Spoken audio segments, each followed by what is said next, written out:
નમસ્કાર મિત્રો, YouTube channel VK okay vlog આપનું સ્વાગત કરે છે. અને આજે આપણે આવી ગયા છીએ ગોંડલથી 22 કિલોમીટર દૂર આવેલ ભાદર ડેમ પાસે કાંગલેશ્વર મહાદેવના મંદિર કે જ્યાં હનુમાનદાસ બાપુ અહીંયા મહંત તરીકે સેવા કરે છે. જ્યાં આજે આપણે આવી ગયા છીએ અને જોઈએ બાપુની કુટીર કેવી છે તે આજે આપણે તેમના દર્શન કરી અને પાવન થઈએ.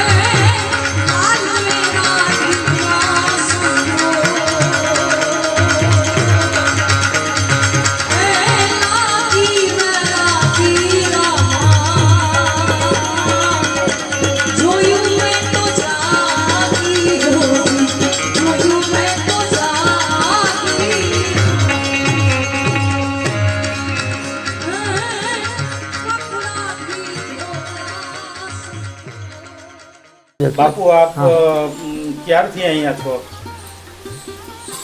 સાહેબ, મારું નામ હનુમાનદાસ ગુરુ ભરતદાસજી મહાત્યાગી. અમે અહીંયા લગભગ તો ઇન અબાઉટ 38 યર્સ ત્યાં થઈ 37-38 વર્ષ થઈ ગયા છે. જ્યારે અમે અહીંયા હું પહેલી વાત તો એ કે ગુજરાતમાં 40 વર્ષ પહેલાં આવ્યો. 2-3 વર્ષ આમ ત્યાં વોન્ડરિંગ હેર એન્ડ દેર. નંતર અહીંયા આવ્યો અને આવ્યા પછી પાણી નહોતો, લાઇટ નહોતી, રહેવાનું મકાનો નહોતા અને ઝાડવામાં 2 ઝાડવા હતા. એ 2 જ ઝાડવા, કાંઈ હતો જ નહીં. બકરા તરતા હતા અહીંયા. પછી ધીરે ધીરે કરીને છે ને કાંઈ નહોતું. અમે કાંઈ એટલે ખાવાની થાળી વાટકાઈ નહોતી અહીંયા. ધીરે ધીરે કરીને પ્રોગ્રેસ કરતાં કરતાં આટલા સુધી પહોંચી ગયા. પહેલી સાયકલ ફાળા કરીને લીધી હતી, ત્યારે 10-10 રૂપિયા ફાળા કરીને સાયકલ લીધી. હવે મારી પાસે ટોયોટો હાઈરાઇડર છે, હમણાં છોડાવી 23 લાખની. અને 2 દિવસ પહેલાં એક્સિડન્ટ થઈ ગયો. હમણાં 2 દિવસ પહેલાં એક્સિડન્ટ કરી ભૂકો થઈ ગઈ. સમજી ગયા સાહેબ? હવે આમાં શું છે, આજુબાજુના ગામના લોકો થોડોક મારો સ્વભાવ એવું હોય કે આ પરમેશ્વર જાની જે કાંઈ હોય, પણ આજુબાજુના 4-5 ગામના લોકો અમારી પાસે ઓછા આવતા હોય અહીંયા. સમજી કે ઓછા આવે. પણ આફ્ટર 20 કિલોમીટર મને બહુ માને છે. 2-4 જિલ્લામાં અમારે ત્યાંના પરોઠા જમવા માટે માણસો આવે છે. એ ગ્રાઉન્ડ વગેરે ઝાડવા વગેરે બનાવ્યા છે, માણસો આનંદ કરવા આવે છે. અને અમારે ત્યાંના આલુના પરોઠા બહુ ફેમસ છે. આલુના પરોઠા, સેવ ટમાટરનું શાક, ગિરનારી ખીચડી અને સલાદ. એ આવાવાળા લોકો છાશ લેતા આવે છે. પ્લસ અમારે ત્યાં ગમે ત્યારે કોઈ બી આવે ત્યાં કાવો ચાય પડેલું છે. કાવો ચાય, દૂધ વગરનું કાવો ચાય. એ કાવો ચાય ગમે ત્યારે રાત્રે 12 વાગે આવો તો એ તૈયાર જ પડ્યું હોય. અને એ ચાય જેવો ચાય તમે બીજો ક્યાંય પીધોય ન હોય એમાં હું લખી દઉં તમારે. સમજી ગયા? અમે દૂધવાળો ચાય કોઈને આ બનાવવા દેતા નથી. અને એ કાવા ચાય માટે એક ભાઈનું નામ છે રમેશ ભટ્ટી. અમે એને રમેશ ભટ્ટી કહી, પણ રમેશ મુંગરા નામ છે, રાજકોટના બિલ્ડર છે. એ મસાલો વગેરે બધું વર્ષોથી આપે છે. સમજી ગયા? બીજા ઘણા આપતા હોય, પણ આ ભાઈ કાવો ચાય માટે મસાલો વર્ષોથી આપે છે. રમેશભાઈ મુંગરા નામ છે એનું. બિફોર 350 યર્સ એગો આ 2 નદી બાજુ નદી જાતી હોય એમ કહે છે લોકો જૂના. અને અહીંયા ભેકડો હોય તો અહીંયા ચારણ લોકો રહેતા હોય. બીજું કોઈ અહીંયા રહી જ ન શકે, ચારણ લોકો. તો ત્યારે 2 બાજુ પાણી હોય, પાણી ઉતરે જ નહીં. આમ થતાં પછી ત્યાં એક ચારણને છે ને એટલે ભગવાનની પૂજા કરવાની, શિવજીની પૂજા કરવાની ટેક હોય. તો એ ત્યાંથી પૂજા કરવા દેવડકી જતા હતા. ત્યાંથી ગામ 4 કિલોમીટર હેડ છે. એક દી એને હાળાની એની મસ્કરી કરી કે ભાઈ મસ્કરી કરવાની ઈચ્છા હતી, એટલે એક પાણો લીધો, પાણામાં ગાર લગાવ્યા અને કે શિવજી ત્યાં છે, તું ક્યાં જાય છે અહીંયા લાંબો? એને કરીને એ પછી એ ગરડા બાપા હતા, એને ભગવાન સમજીને એને ન્યા જ પૂજા કરીને પછી એ પૂજા કર્યા વગર પાણી નહોતો પીતો. એને પૂજા કરીને પછી પાણી પીધું. તું ખોટો છે આ જો. અને એને એક બડો માર્યો, બડો આમ એની ઉપર. કારણ કે તે ગાર હતો, ગાર બડો માર્યો, એમાં લોહીની શેડ થઈ ગઈ અને ત્યારે એને ઘાંઘલેશ્વર મહાદેવ ઘાંઘણિયા અટકના ચારણો હતા. એ ચારણોની અટક હતી ઘાંઘણિયા. આજે તમારા રાજકોટના આજુબાજુમાં પુષ્કળ છે ઘાંઘણિયા અટક. તો એ ચારનો હમણાં લગભગ બિફોર 10 વર્ષથી આવવા માંડે અહીંયા. પહેલી એ લોકોની એ બધી વસ્તુની કોઈને ખબર જ નહોતી. તો એ થઈ ગયું ચમત્કાર જેવું. પછી એમાં એ શિવલિંગ પ્રગટ થઈ ગયું. પછી ઘાંઘલેશ્વર મહાદેવ મંદિર નામ પડી ગયું. પણ આ ભાઈ જો 1 મિનિટ તમે આમ હતા, આ ભાઈ હમણાં જ આવ્યો. આ ગામનો રહેવાસી છે ને એને કહ્યું ચીમન શ્યામજી હરખાણી નામ છે એનું. અમારા કાંઈ ભાંગ તૂટ કાંઈ ગમે ત્યારે એટ એ ટાઈમ 24 hours ગમે ત્યારે કામ પડે તો અમે એને બોલાવી. એને આપ પૂછી શકો છો. હું આવ્યો તે દી અહીંયા પાણી હતું, લાઇટ હતા, મકાન હતું, ઝાડવા હતા, કાંઈ હતું જ નહીં. આને અમને હાજરીમાં જ પૂછો ને, આપણે ખોટું બોલવાનું ક્યાં છે ને. આ ગામ હવે એ હાજરીમાં આવી ગયો તરત જ. પછી કાંઈ એટલે કાંઈ નહોતું સાહેબ. હું પછી વાડીઓમાં માગીને ક્યાંય ઘઉં માગીને કાંઈ માગીને માંડવી માગીને આ બધું થોડું ઘણું પ્રોગ્રેસ કર્યું. અને ખાસ કરીને લીલાખા ગામને છે ને, લીલાખા ગામ મને બહુ મદદ કરી. લીલાખા ગામે બહુ સપોર્ટ કર્યો. એ સમયમાં મારી પાસે 1000 રૂપિયા નહોતા રહેતા. 1000 રૂપિયા મારી પાસે નહોતા રહેતા. આજ મારે કોઈની જરૂરત નથી. સમજી ગયા? હું મરવું ને એટલા સુધી મારી પાસે પૈસા છે. મારે કોઈ 5 દેવાની જરૂર, મારે માગવાની જરૂર જ નથી. પણ એ સમયમાં મારે પાસે 1000 રૂપિયા હતા. અને એ લીલાખા ગામની એ સમય લગભગ એ સ્ટોરી આપને ખબર જ હતી. લીલા ગામની દીકરી ભાગી ગઈ હતી, મારો નામ આવ્યા પછી હું એમાં હતો જ નહીં. હું ત્યાં ને ઊભો. મને કે તું છેવટી સાહેબ મને ક્રોધ આવ્યા. મેં મારી ઇન્દ્રી કાપીને ગામમાં માણસોને બોલાવીને એને નજરા સામે એને હા કાપી દીધી. એ હાલે ભાઈ ઇન્દ્રી, તું તારે એનેથી વાંધો છે હાલે.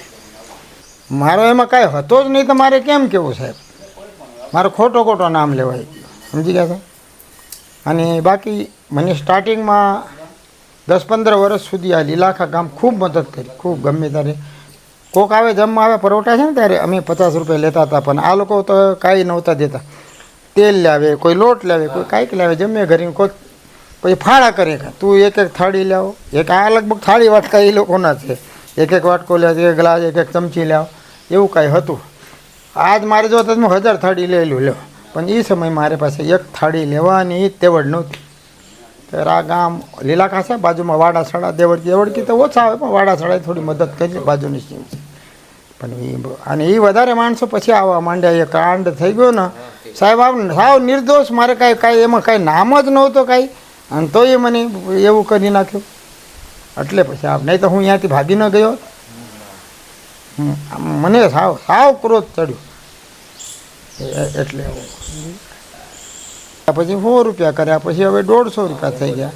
અમારે આલુના પરોઠા શોગરના ખીચડીની બધું ખાવા માટે માણસો દૂર દૂરથી આવે, ફોન કરે. મારા ફોન નંબર છે 9913 27 22 22 અને બીજો નંબર છે 94 26 27 22 22. આ 7-8 ડિસ્ટ્રિક્ટમાં ફેમસ છે. જેને જોતું હોય તો એ મને ફોન કરે. બાકી હું કોઈને ન કહું તું મારે જમવા આવજો એમ. આવે ત્યારે હું કોઈને મફતમાં જમાડતો નથી. મારો આના ઉપર જ મંદિરનો ખર્ચો હાલે. મારે કોઈ પ્રકારની આવક નહીં, મારા સેવક નહીં, મારા મંદિરમાં કોઈ જમીન નથી. દરેક મંદિરોમાં જમીન જાયદાદ હોય ને, આપણી પાસે કાંઈ છે જ નહીં. આ પરોઠામાં 2 રૂપિયા. આ જો આ માણસ બેક સાઈડ બેઠો છે, આને 20,000 પગાર દઉં. હવે મારે કાંઈ હવે આજના સમયમાં મારે કાંઈ આવક જ નથી કાંઈ. તોય પણ સાહેબ મારે આ મંદિરનું મહાત્મ્ય એમને એમ ટકીને રાખવું છે. મારે દર મહિને હવે પર મંથમાં 5,000ની આવક નથી. આજના સમયમાં કોઈ આવતો નથી. તો એ મારી પાસે જો બેલેન્સ પડી છે એમાંથી આ લોકોને 20,000 પર મંથ હું આપું છું. ખાવું પીવું પ્લસ 20,000 પર મંથ. કારણ કે મારે આ મંદિરને મરતા સુધી છે ને આમ જ રાખવું છે. સમજી ગયા? પછી જે થાય એ થાય. એટલે આવી પરિસ્થિતિ છે. કોઈ દાતાર મને આજ સુધી કોઈ એક માણસ એમ ન કહી શકે મેં તમે 50,000 રૂપિયા દીધા એમ. આજ સુધી કેટલા 38 વર્ષ થઈ ગયા. પણ મારી ઓળખાણ છે. આ 20 કિલોમીટર સુધી તો ગારું જ દેતા. ભાઈ આગળ આપણું હાલે. પછી ગોંડલને આગળ જાવ એટલે હાલે. બાકી આજુબાજુના ગામડા તો આવી ઠોકતા હોય તો જે કાંઈ હોય પૂછો. આને ખોટું હોય તો હા બેઠો છે ને ભાઈ, આ બેઠો. હા ઓલો એની એક મિત્ર છે અશકો, એ અશોક ફાફડો. એ ફાફડો એમ જ કે આની 20 કિલોમીટર પછી હો 20 ની અંદર કહેતો નહીં હો, એમ જ કે આનું અશોક કેશવ ઢોલરિયા.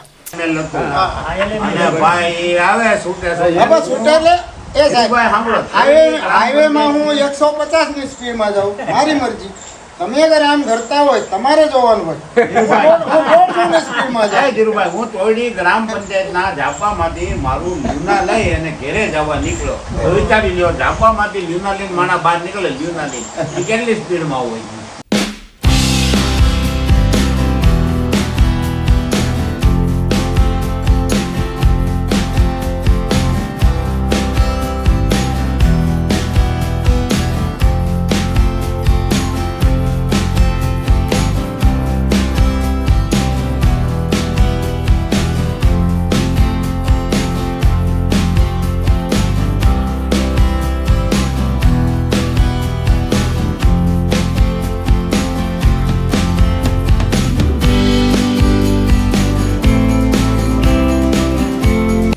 આજે આપણે ભાદર ડેમની પાસે આવેલ નદીને કાંઠે જ એક ટાપુ જેવું આવેલું છે.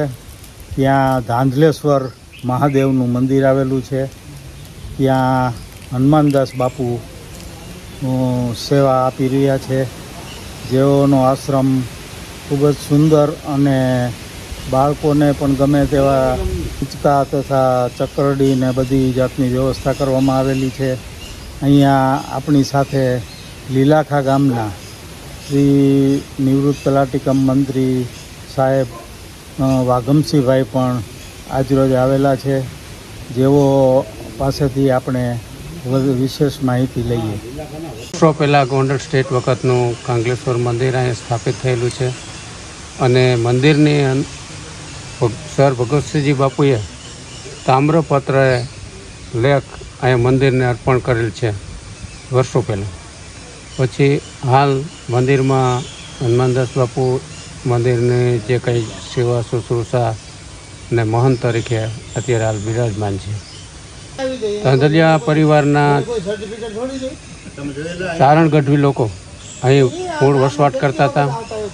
પછી કોઈ પણ પ્રસંગોપાત એમ મનાય છે કે આપણા શ્રાવણ મહિનાના બોળચોથના દિવસે માતાજીઓ રાસ રમતા હતા, ચારણની દીકરીઓ, અને એ વખતે જંગલની આ ઝાડી વિસ્તારમાં આવેલું આ મંદિરની અંદર શિકાર, કોઈ હરણનો શિકાર નીકળેલો, હરણ અંદર માતાજીના રાસની અંદર આવી ગયો.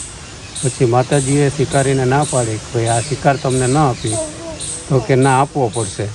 એ બાબતમાં માતાજીએ 7 સતીઓમાંનો અહીંયા અત્યારે હાલ પ્રસ્થાપિત મૂર્તિઓ છે.